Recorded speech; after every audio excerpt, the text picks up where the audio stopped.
그게 너무 고마웠던 거예요. 한마디도 하지 않고 그걸 다 받아주니까. 그래서 고맙기도 하고 미안하기도 하고 멋졌기도 해서 슬쩍 가서 도와주는 척하면서 물어봤어요. 당신은 어쩌면 그렇게 화를 한 번도 안 내? 정말 대단하다. 그러니까 부인 집사님이 저는 화날 때마다 변기를 닦아요. 그러는 거예요. 변기 닦는 게 도움이 돼? 당신 칫솔로 닦거든요.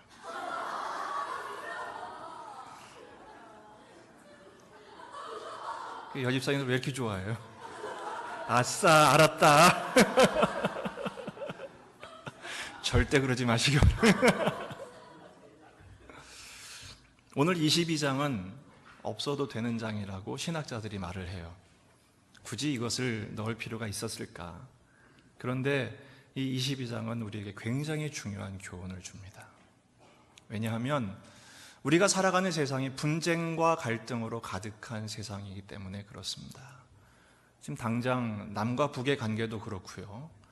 또 지역 간의 갈등이 우리나라가 얼마나 심각합니까? 시대가 많이 바뀌었지만 여전히 지역 간의 갈등 구도는 부인할 수가 없어요.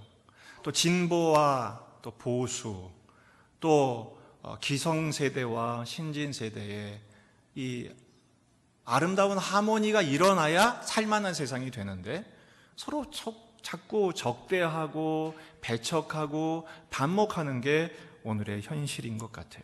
누가 그랬죠? 사랑하며 살기도 부족한 세상, 우리는 왜 이렇게 다투고만 있는가?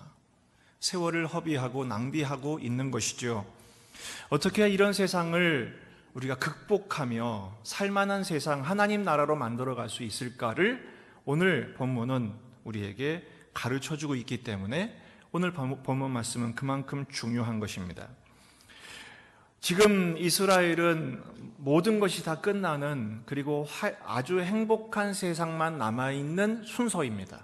왜냐하면 정복 전쟁도 끝났죠. 땅도 다 나누었죠. 이제 각자 자기들의 자리로 돌아가서 행복하게 잘 먹고 잘 살았다. 끝. 동화처럼 끝날 수 있었는데 갈등이 시작됐어요. 이 갈등의 시작은 다름 아닌 다른 단을 쌓았기 때문입니다. 오늘 10절 말씀을 보게 되면 지금 이스라엘은 크게 둘로 나뉘어 있는데요. 동쪽에 두 지파 반, 서쪽에 나머지 9개 지파, 9개 반 지파들이 이렇게 나뉘게 돼요. 동쪽 지파는 원래 처음에 모세하고 약속을 했습니다. 원래 가나안 땅으로 들어가야 되는데 요단 동편의 땅들이 너무 좋으니까 우리 여기 살게 해주세요. 그때 모세가 처음에 화를 많이 냈지만 서로 대화를 하고 언약을 맺죠. 그 대신 끝까지 전쟁하자. 끝까지 참전하고 승리한 다음에 돌아오면 허락해 주겠다. 그렇게 하겠습니다. 약속을 해요. 정말로 이 동쪽 지파의 형제들은 끝까지 약속을 지켰습니다. 끝까지 전쟁을 했고 마침내 승리할 때까지 함께 했어요. 그래서 여호수아가 그 모세와의 약속을 존중해서 이 세 지파, 두 개 반 지파에게 모든 전리품, 아주 많은 전리품과 축복을 하면서 돌려보내지요. 근데 루벤 지파, 갓 지파, 므낫세 반 지파는 돌아가다가 엉뚱한 일을 합니다. 10절을 보게 되면 거기서 요단가에 큰 제단을 쌓았다 그랬어요. 큰 제단이었더라. 큰 제단. 얼마나 큰 제단이냐면 이 서쪽에서 보기에도 와 저게 뭐야 할 정도로 산 같은 제단을 쌓았던 것입니다. 그것 때문에 이쪽에 서쪽에 있는 지파들이 흥분을 합니다. 오늘 13절, 12절을 보게 되면 이스라엘 자손이 이를 듣자 곧 이스라엘 자손의 온 회중이 실로에 모여서 그들과 싸우러 갔다 그랬어요. 어제까지만 해도 어깨를 맞대고 함께 싸웠던 전우들이었는데 갑자기 지금 왼수가 돼가지고 전쟁을 한 거예요. 전쟁 직전이에요. 지금 일촉즉발의 상황인 것입니다. 왜 이런 일이 생겼을까? 실제로 이스라엘은 어떤 그 특성이 있냐 하면요, 뭔가 전체적인 뜻과 맞지 않으면 전쟁을 불사합니다. 실제로 사사기 후반에 가게 되면 그런 일이 일어나서는 안 되겠지만 한 레위인의 첩이 있어요. 말이 안 되는 거죠. 레위인이 첩이 있다는 것도 웃기잖아요. 그런데 이 첩이 이 베냐민 지파 동네에서 능욕을 당합니다. 몹쓸짓을 당하고 살해를 당해요. 죽임을 당해요. 레위인이 화가 나가지고 또 이 첩을 12동강을 내가지고 온 이스라엘 지파에 다 소포를 보내요. 이 정말 일어날 수 없는 일이잖아요. 근데 또 그걸 보고 모든 11지파들이 다 일어나가지고 전쟁을 합니다. 베냐민 지파하고 전쟁을 해요. 그거까지 그 베냐민 지파의 깡패 몇 명 그 사람들만 색출해가지고 잡아내서 그 처벌하면 될 것을 아예 그 지파 전체를 다 그냥 진멸을 시켜요. 남자 600명만 남겨놓고 다 죽습니다. 그러니까 이스라엘 백성들은 뭔가 하나님의 뜻과 반대되거나 자신들의 전체적인 의견과 맞지 않으면 전쟁을 불사하는 민족인 것 같아요. 지금도 그런 상황이 딱 벌어진 거예요.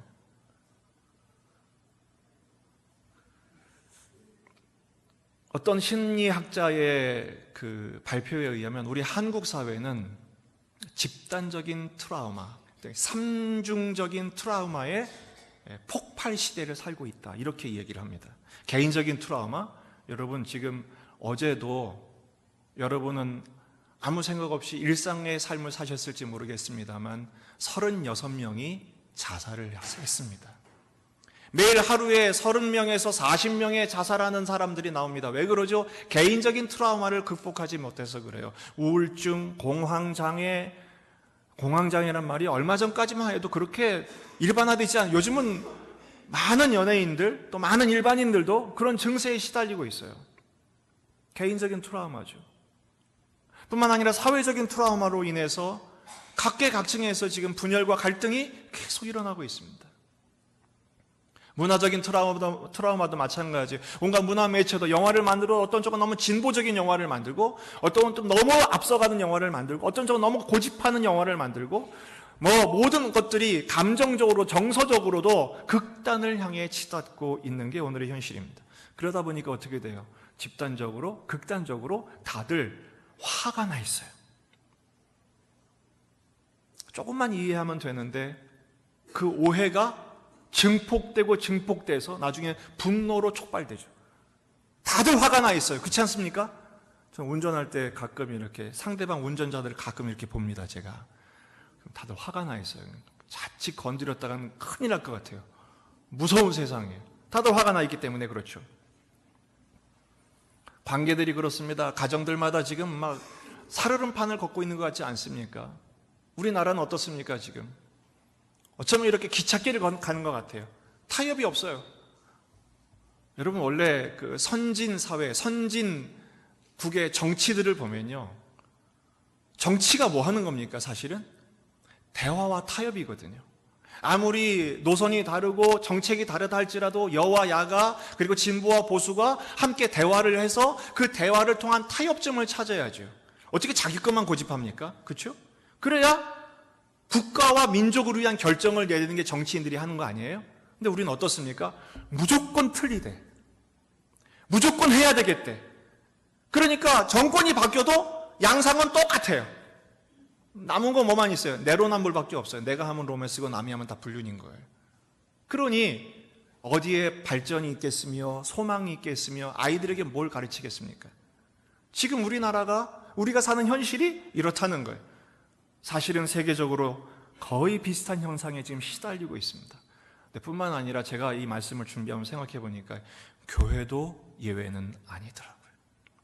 초대교회 때부터 이런 분열과 갈등은 계속돼 왔어요. 고린도전서 3장 1절 말씀을 보니까요, 형제들아 내가 신령한 자들을 대함과 같이 너희에게 말할 수 없어서 육신에 속한 자 곧 그리스도 안에서 어린 아이들을 대함과 같이 하노라. 내가 너희를 저주로 먹이고 밥으로 아니하였노니 왜냐하면 이는 너희가 감당하지 못하였음이거니와 지금도 못하리라. 너희는 아직도 육신에 속한 자라다. 너희 가운데 시기와 분쟁이 있으니. 고린도 교회가 겉으로는 굉장히 훌륭한 교회였습니다. 많은 일을 했고 많은 역사를 감당했으며 은사도 많았고 지혜도 많았어요. 일꾼도 많았어요. 근데 문제는 뭐냐 하면 그들의 수준이 영적인 어린아이에 불과했어요. 육신에 속한 자래요. 왜? 애들은 어떻습니까? 자꾸 삐져요. 쉽게 삐져요. 시기하고 질투하고 분쟁하는 것이죠. 우리는 우리 교회를 개척한 바울파에 무슨 소리야? 그래도 예수님의 제자들 중에 수제자, 개바파. 에이, 그래도 요즘 최고인 아볼로, 요즘 대세인 아볼로파. 아니지. 우린 그리스도로 돌아가야지. 그리스도파. 그것조차 파가 돼가지고 서로 양보하지 않고 용납하지 않고 서로 충돌하고 다투는 교회가 됐으니 바울 사도가 너희들은 어린아이다. 얼마나 가슴 아파했는지 모릅니다. 여러분, 이거 해결하지 못하면 우리는 행복할 수 없습니다. 그래서 오늘 말씀을 우리에게 주신 것입니다. 본문 말씀에서 어떻게 이런 갈등과 분쟁을 해결해 갔을까? 이 해결의 방법은 두 가지입니다. 대화와 희생인 것이죠. 13절부터 이스라엘은 대화를 시작합니다. 어떻게 대화하느냐? 비느하스를 이 화해 사절단의 단장으로 세우고 각 지파, 이쪽 석적 지파의 한 지파에 한 명씩 10명을 뽑습니다. 9개 반이니까요. 10명을 뽑고 거기에 단장으로, 사절 단장으로 비느하스를 선택을 해요. 그리고 이 사절단을, 화해 사절단을 보내요. 우리 대화하자, 이러지 말고. 처음에 막 전쟁하려고 난리가 났잖아요. 싸우려 갔다 그랬어요. 근데 가만히 생각해 보니까 이 냉정을 찾아야 될 것 같아요. 대화를 한 것입니다. 여러분, 이번에도 북으로 우리가 특사를 보냈잖아요. 사절단을 보냈잖아요. 그래서 지금 놀라운 결과들이 앞으로 또 어떻게 될지 모르지만 점점 대화의 분위기가 실마리가 풀리고 있어요. 여러분, 가정에서도 그렇고 교회에서도 그렇고 여러분의 삶의 현장에서도 그렇고 먼저 대화할 수 있는 여유가 있기를 바랍니다. 이게 참 중요합니다. 이렇게 대화를 했어요. 그래서 그 동쪽의 2개 지파 반을 불러가지고 비느하스가 설명을 합니다. 이게 지금 얼마나 심각한 일인지 아느냐. 다른 단을 쌓았다는 것은 결국 다른 신을 섬긴다는 얘기고, 이건 하나님을 향한 거역이다. 우리 선배들을 봐라. 아간 한 사람 때문에 온 민족이 아이성에서 참패하지 않았느냐. 부올에서 우리가 바알을 섬기고 우상을 섬기고 간음했다가 24,000명의 역병으로 죽지 않았느냐. 이 다른 단을 쌓는 일은 엄청나게 심각한 일이다. 이거 이렇게 되면 우리 망한다. 하나님이 진노하신다. 설명을 한 것입니다. 그때 첫 번째는 먼저 설명을 하죠. 그 다음에 비느하스 사절단은 자기들의 이야기만 한 것이 아니라 상대방의 이야기를 경청합니다. 여러분, 말하는 것도 중요하지만 듣는 것도 잘해야 합니다. 그래서 이제 22절부터 상대방의 이야기를 들어요. 22절 이하를 쭉 보니까요, 루벤 자손, 갓 자손, 므낫세 반지파가 이 사절단에게 설명을 합니다. 제 얘기 좀 들어보세요. 우리 얘기 좀 들어보세요. 우리가 이 단을 쌓은 건 제단이 아닙니다. 보세요, 이게 제단처럼 생겼나? 제단이 아닙니다. 오해하지 마세요. 우리가 이걸 쌓은 이유가 있어요. 그게 뭐냐 하면 지금이야 우리가 더 잘 알고 함께 전쟁에 참여했던 전우들이지만 시간이 많이 지나서 우리 아이들의 아이들, 후손들이 자꾸 이제 나오게 되면 다음 세대가 됐을 때 서로 모를 거 아닙니까? 그때 이 서쪽에 있는 사람들은 같이 어울려 살고 있지만 동쪽에 있는 우리들은 요단강인 경계가 돼가지고 우리는 너희들 몰라. 너희들은 하나님의 백성이 아니야. 하나님의 축복의 대열에서 빠지면 어떻게 합니까? 그래서 우리도 저 하나님의 백성들, 서쪽에 있는 사람들과 한 백성이라는 사인으로 이거를 만든 겁니다. 여러분 어때요? 얘기 들어보니까 말이 돼요, 안 돼요? 되지요. 걱정이 됐을 거 아닙니까? 그렇습니다. 모든 문제에 이 관계의 갈등과 오해가 생겼을 때 제일 먼저 해야 할 일은 대화하는 것입니다. 서로 이야기를 하되 듣는 거예요. 여러분, 우리는 자꾸 이런 습성이 있어요. 자기 얘기만 하려고 그래요. 10명이 얘기를 하고 있는데 10명이 다 얘기를 해요. 그럼 누가 들어요? 말하는 목적은 뭐예요? 내 얘기도 들어주고 상대방의 이야기도 들어주고, 그래서 수렴을 해서 서로 덕이 되고 은혜가 되고 좋은 방안을 찾아내야 되지 않겠어요? 하나님 나라는 하나 되는 것입니다. 하나 되려면 어떻게 됩니까? 서로를 인정하고 이해하고 용납해야 되는 거예요. 근데 사사시대 때는 왜 싸우게 됐어요? 서로 마음이 다쳤기 때문에 들을 생각이 없는 거예요. 내가 옳기 때문에. 여러분, 하나님 앞에서 우리가 옳으면 얼마나 옳겠습니까? 틀리면 얼마나 틀리겠습니까? 우리는 하나님 앞에서 모두 죄인입니다. 하나님 앞에서 완전하다 할 수 있는 사람 누가 있겠어요? 우리의 부족함을 인정하고 서로의 이야기를 들어주는 것이지요.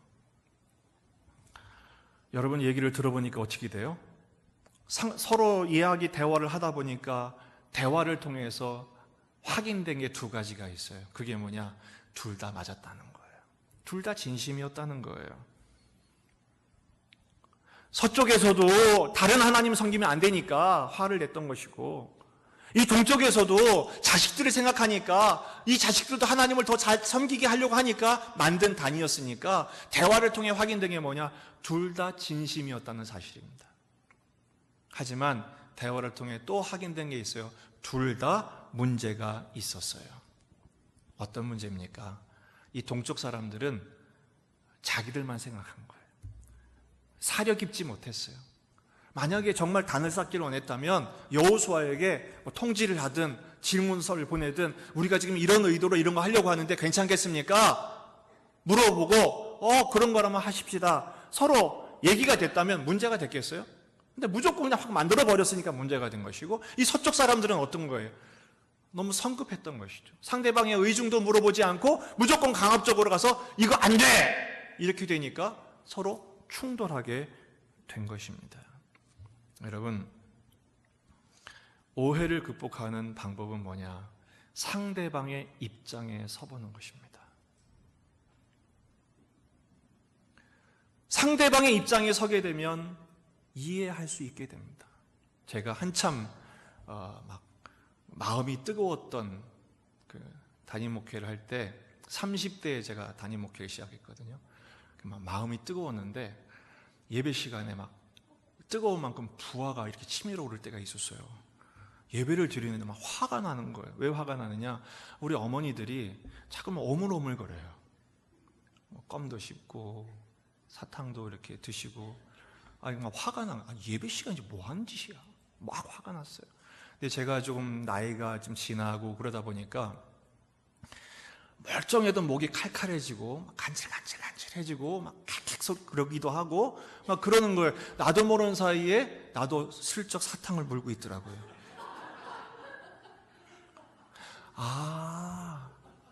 이게 나이가 들면 간질간질 하는구나. 그때부터 주머니에 사탕을 들고 다니는 거예요. 오후 예배 때 어떤 권사님이 기침을 하시길래 제가 설교하다 말고 내려가 사탕 드렸어요. 이렇게 진정하시라고. 상대방의 입장에 서게 되면 이해가 되더라고요. 한번 따라해 보십시다. 그럴 만도 하겠다. 그럴 수도 있지. 나라면 더 했겠다. 진심입니까? 아멘입니까? 이런 건 아멘 할 수 있어야 합니다. 상대방 입장이 돼보면 그 사람이 그렇게 한 데는 다 이유가 있어요. 공동묘지 가보세요. 이유 없는 무덤 있나? 다 사연이 있지. 그러니까 우리가 너무 일방적으로 내 생각, 내 감정, 내 입장에서만 생각하니까 오해가 증폭되는 것입니다. 오해에서 3을 빼면 이해가 되는 것입니다. 여러분, 이해할 수 있는 이해의 사역자가 되기를 주의 이름으로 축원합니다.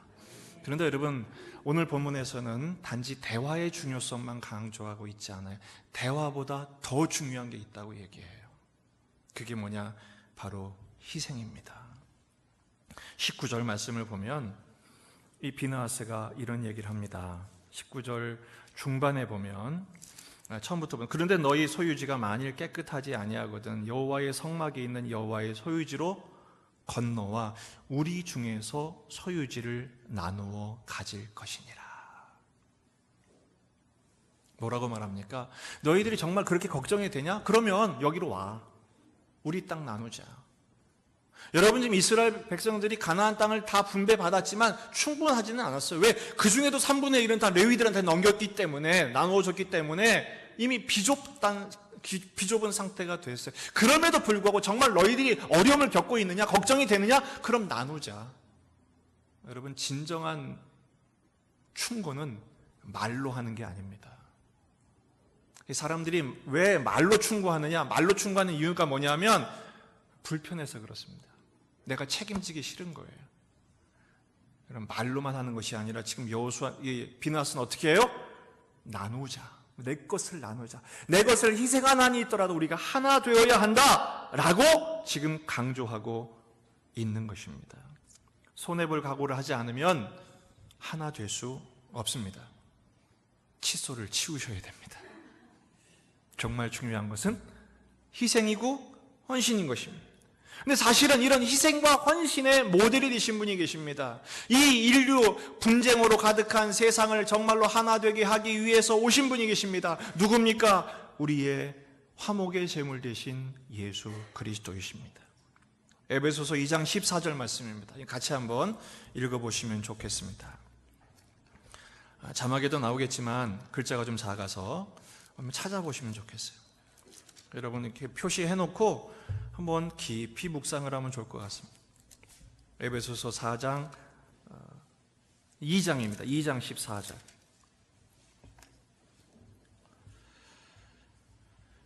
그는 우리의 화평이신지라 둘로 하나를 만드사 원수된 것 곧 중간에 막힌 담을 자기 육체로 허시고, 그 담을 허시는데 어떻게 하셨어요? 자기 육체를 깨뜨리신 거예요. 법조문으로 된 계명의 율법을 폐하셨으니 이는 이 둘이 누구예요? 하나님과 원수된 우리들, 이 둘로 자기 안에서 한 새 사람을 지어 화평하게 하시고, 또 십자가로 이 둘을 한 몸으로 하나님과 화목하게 하려 하십니다. 원수된 것을 십자가로 소멸하시고, 또 오셔서 먼데 있는 너희에게 평안을 전하시고 가까운 데 있는 자들에게 평안을 전하셨으니 이는 그로 말미암아 우리 둘이 한 성령 안에서 아버지께 나아감을 얻게 하려 하십니다. 그러므로 이제부터 너희는 외인도 아니요 나그네도 아니요 오직 성도들과 동일한 시민이요 하나님의 권속이라. 예수님이 왜 십자가를 지셨습니까? 구원을 주시기 위한 것이죠. 왜 구원을 받아야 합니까? 하나님과 원수되었기 때문에 우리는 하나님께 진노와 형벌의 대상이 될 수밖에 없었어요. 그런 우리를 구원하신 것이죠. 구원이란 게 뭐예요? 하나님과의 관계가 회복된 것을 말합니다. 그런데 이렇게 이 회복을 위해서는 누군가 희생양이 되어야 해요. 희생양이 뭡니까? 여러분, 우리는 문제가 생기면 꼭 희생양을 만들려고 그래요. 희생양을 잡아야, 삼아야 그 희생을 통해서 문제가 해결되고 관계가 좋아진다고 생각하니까. 그런데 여러분, 사람을 희생양으로 잡는다고 해결되지 않습니다. 무흠하신, 거룩하신, 순결하신 그리스도께서, 하나님의 아들이신 예수님께서 스스로 희생양이 되어주셔서 죽어주셨기 때문에 하나님과 원수되었던 우리의 관계가 회복되니까 서로와의 관계도 회복되게 되는 것입니다. 여러분, 예수 그리스도로 말미암아 우리는 하나님과 화목하게 되었음을 믿으시기 바랍니다. 오늘 우리가 예배를 드리는 건 그 축복의 결과인 것입니다. 여러분이 관계의 회복을 경험한 사람들은 여러분의 삶의 현장에서, 가정에서, 교회에서, 세상에서 서로의 관계를 맺어주는, 화목하게 하는, 나도 화목됐을 뿐 아니라 서로를 화목하게 만드는 자가 될 수 있기를 주의 이름으로 축원합니다. 관계를 회복시키는 비결은 두 가지예요. 대화와 희생. 근데 대화 얘기 나오니까 그럼 누가 먼저 대화를 시도해야 되느냐? 누가 먼저 대화를 시도해야 됩니까? 남편과 아내가 지금 첨예한 대립 상태에 있어요. 종이 한 장 들어갈 만한 여유가 없습니다. 어떻게 해야 됩니까? 따라합시다. 실력 있는 사람이 먼저 시작한다. 누가 실력 있습니까? 누가 실력 있습니까? 아내입니까? 남편입니까? 모릅니다. 먼저 시작하는 사람이. 그러니까 여러분, 이 세상을 향해서 누가 먼저 대화를 시작해야 됩니까? 그리스도인들이 먼저 시작해야 합니다. 여러분, 우리가 특사를 누가 먼저 보냈습니까? 모르겠어요. 어디서 먼저 보냈는지. 그런데 여러분, 왜 먼저 시작합니까? 그 의도가 평화인 사람이 시작하는 것입니다. 그거를 하고 싶은 비전과 실력과 목적이 있는 사람이 먼저 하는 것입니다. 희생은 누가 먼저 하는 것입니까? 역시 마찬가지입니다. 실력 있는 사람이 먼저 희생하는 것입니다. 온 우주의 최고의 통수자이신 예수 그리스도께서, 모든 실력을 가지신 주님께서 먼저 죽어주셨습니다. 그래서 화해가 시작된 거예요. 화목이 시작된 거예요. 어떤 분이 조사를 해봤어요. 인류의 역사 가운데 전쟁이 없던 날이 며칠이었던가. 인류의 역사가 시작되는 순간부터 지금까지 계산을 해봤더니 수천 년의 인생의 그 인류 역사 가운데 전쟁 없는 날이 40며칠인가 그랬다는 거예요. 이게 뭘 얘기하는 거예요? 인류 역사는 분쟁과 갈등과 전쟁의 역사였어요. 예수 그리스도께서 이 흐름을 끊으시려고 오신 줄 믿습니다. 따라하십시다. 갈등을 극복할 때 성숙한 공동체를 이룬다. 뭐를 극복할 때요? 갈등을 극복할 때 성숙한 공동체가 됩니다. 갈등을 극복할 때 성숙한 부부가 됩니다. 갈등을 극복할 때 성숙한 교회가 됩니다. 이 세상이 갈등을 극복하는 성숙한 하나님 나라가 되는 것은 누군가의 먼저 시작하는 대화, 먼저 자신을 희생하고 감수하는 노력이 있기 때문에 가능한 것입니다. 예수님이 그 일을 먼저 시작하셨습니다. 그리고 예수님의 제자인 우리들에게 당부하십니다. 너희들도 그 일을 하라고. 결국은 이 비나스 사절단의 노력과 서로의 대화와 희생을 감수한 노력을 통해서 어떤 결과가 맺어져요? 30절에 보면 그 말을 듣고 좋게 여깁니다. 동쪽에서 좋게 여기고 33절에 보면 서쪽에서도 이스라엘 자손들을 즐겁게 했다고 그랬어요. 그리고 심지어 어떻게 됐어요? 하나님을 찬송하게 됐습니다. 여러분, 하나님이 언제 영광 받으시느냐? 우리가 하나 될 때 영광 받으십니다. 어떤 교회를 갔더니 본당 예배가 있고 교육관 예배가 있더라고요.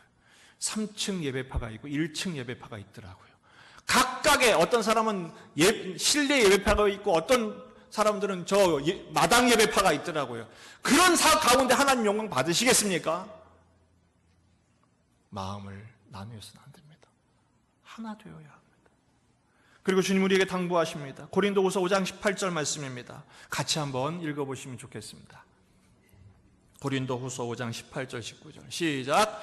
모든 것이 하나님께로서 났으며 그가 그리스도로 말미암아 우리를 자기와 화목하게 하시고 또 우리에게 화목하게 하는 직분, 어떤 직분이에요? 화목하게 하는 직분.